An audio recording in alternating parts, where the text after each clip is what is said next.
what's up, this is Mustang's Boo Guy Extra. Welcome back to Forza Horizon 3. What's another stunt course build? The BMW M2, a kind of a forgotten car in Forza Horizon 3.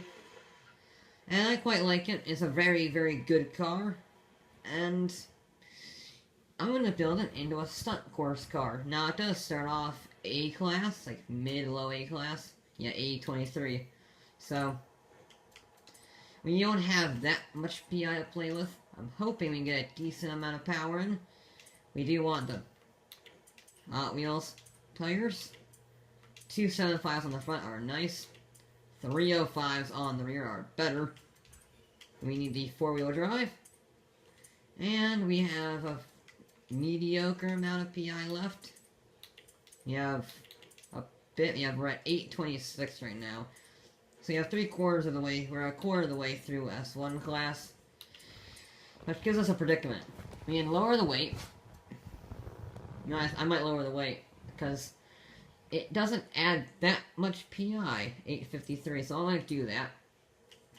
Can I go over here real quick? I could put, I can make that black instead of chrome. Not going to want downforce. I could make that black instead of green. I'm gonna put that down. I could make that a slightly different thing, I don't know why. And I could put drag reducing. I can paint the mirrors and some side skirts, and that would reduce drag. Okay. Painting the mirrors will help reduce drag. Who knows? Who would have thunk? We're not going to get much power in this. We're not going to get much power at all. That's not the most ideal thing. Can we get over 550? No. Oh, we can. We can. I don't want that, though. Oh, I didn't even put the air... I want... What do I do? What do I do? When I take you off... Do I have you on? I'm gonna take you off because then I can save the weight. Because I want to be able to get 500 horsepower, but still... There we go. 516 horsepower. 534. So 545 horsepower is the weight saved. We are just over 3,000 pounds. Gonna sneak a diff on, or not diff. We're at just above 3,000 pounds. It's not a very good power weight ratio. Can I sneak you on? Oh, I can, yay. So we have 545 horsepower, 480 foot-pounds of torque, 3,000 pounds. However, I'm hoping we have some good control, and then we'll be able to make up our lap time through there. The BMW M2 has to beat a 115 something, I forget, set by the Jaguar D-Type. I'm wanting to say the Infiniti because I've been saying that for so long, but now we have a new record holder, and I don't think this is going to beat it, because it has good cornering capabilities. However, it tops out, no matter what I did to the tuning, at 197 miles an hour. Now, normally that would be pretty good, because most circuits I race on don't really need a lot of speed. However, this needs an exceptional amount of speed. And this does not have it. It has remarkable turning. However, it just is lacking speed and acceleration at all. Like 159 is not good around there. So it better make up all of his lap time through the corners, because Lord knows it does not have any speed. So I gotta make these, handling bits count. But not by doing that. Not by doing that. That's not how you do handling bits.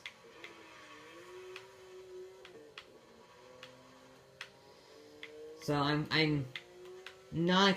expecting this to do around the same area as the Macan. Which also was great to the corners, but didn't have that much speed. 208 across the line, then you're going to lose speed. Luckily, we didn't lose speed so fast, so we ran out. That we topped out, which is good. That we didn't lose speed too fast. So we still carried half decent speed down the straightaway. But we just have no acceleration at all. 167 across the jump. Keep in mind, the Jaguar was doing 170, actually no, 180 on that jump. We are not at all. However, we did carry 160 miles an hour around the corner. A new record, 168 across the jump, thanks to that remarkable corner speed. So at least we get some decent speed through the corners. We just need, it's just about making that run. Making that run go well. Because if it doesn't go well, then if you mess up a few corners, then your run is over. And then you're in a big pile of trouble because you have no speed to back it up.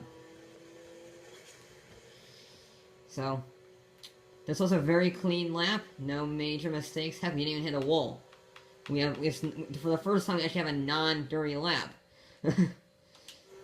119.9. Yeah, it's just not fast, because that was a very good lap. I don't even know where I can improve upon that much. So, yeah, it's just not a fast car overall. It's a little bit unfortunate. I think it kind of got screwed over by the PI. PI just rose too rapidly in it. 161 across the jump, that's even worse. So we need every ounce of speed we can muster from this car around the corners, because it is not fast enough. 162 around the corner is nice. 168 across the jump again. It is probably one of the more controlled vehicles I've ever had around here, but if it had this corner grip, it's my fault. I was busy trying to, you know, capitalize on the speed, so I will have to slow this down. I think this may be a faster run. To see what the time is, because I think that was a little bit faster than there. We carried a little bit more speed. But it's just not fast. It's not suited for this course. It was probably suited for the other courses, but for this one it's just not fast. Yeah, that was in the 118s, high 118, so the brakes are phenomenal. I was about to stop before here. The brakes are phenomenal, and this turning is amazing. It just doesn't have the speed. Now, if you will give me a minute, I will go look back, see what that time was. Well, unfortunately, did not quite go in the 118s. It did a 119.021, which will put it into 11th place. A couple tenths of a second slower than the BMW 507, and 2 tenths of a second faster than the 1977 Aston Martin V8 Vantage.